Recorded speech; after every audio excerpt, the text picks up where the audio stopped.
Well, I think the record is very clear is that the Coast Guard is in charge of this, and they're directing the deployment of BP's assets and everybody else's assets from the state level, from the local level, from the industry, and from the government.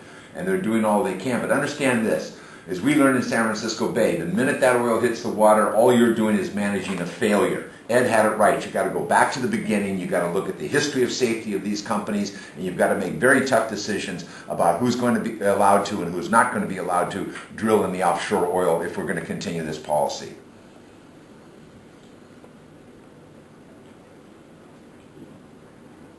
And what we saw there were a whole series of assurances made to the federal government, to the taxpayers, about how BP, or how then the case Exxon, was going to run this system very safe, how they were going to be responsible for the oil spills. And the day it happened, they said they weren't responsible. They didn't put the equipment in place to protect the citizens of Alaska and the coastline. And we're seeing that exact behavior being repeated here today.